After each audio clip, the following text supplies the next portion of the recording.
Bonjour à tous, bienvenue pour une nouvelle vidéo du cabinet Landau Associés. Regardons, décortiquons, jouons ensemble avec l'arrêt Lens-Liévin du Conseil d'État, 18 mai 2021. Alors la commune de Liévin, puis c'était repris ensuite par l'intercommunalité, confie à une société immobilière l'aménagement d'une friche. Bien. Puis finalement on décide de clore l'opération, il y a un déficit, on fait une transaction, très bien, y compris avec des dispositions sur la renonciation aux intérêts moratoires. Bien. Il y a un contentieux conduit petit à petit jusqu'à arriver au Conseil d'État. Et là, deux questions se posent. On était en concession d'aménagement, mais est-ce que finalement on ne serait pas en marché public? Et si on était en marché public, est-ce que ça change quelque chose pour le paiement des intérêts moratoires? Premier élément, quand une concession d'aménagement peut-elle être qualifiée en marché public? Alors attention, à l'époque, nous n'étions pas sous l'empire des dispositions actuelles, notamment du Code de la commande publique, mais de l'article 1er du Code des marchés publics. Certes, néanmoins, le raisonnement à quelques détails près, reste transposable.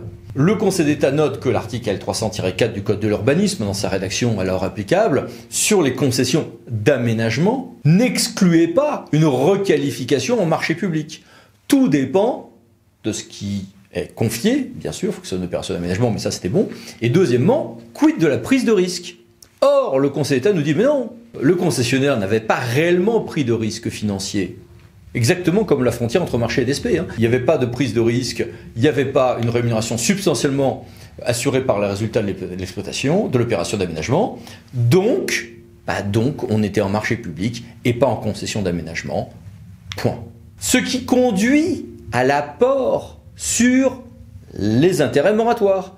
Puisque finalement, ils avaient fait une transaction et que c'est requalifié en marché public.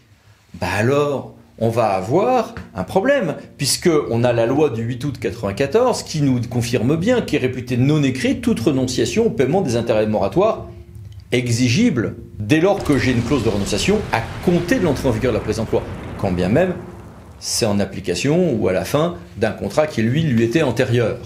Donc le Conseil d'État, très classiquement, nous dit c'est donc illégal, et je vais regarder si ce vice entraîne l'illégalité, l'annulabilité de la transaction en son entier, en fonction notamment d'une atteinte ou pas excessive à l'intérêt général.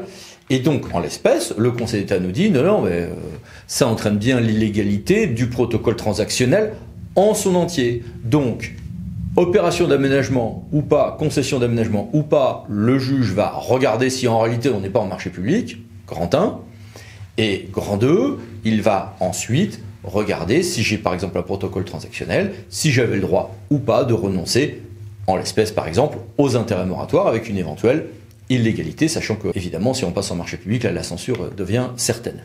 Voilà, merci d'avoir été avec nous pour le survol de cet arrêt. À bientôt pour d'autres vidéos, pensez à vous abonner. Merci, au revoir.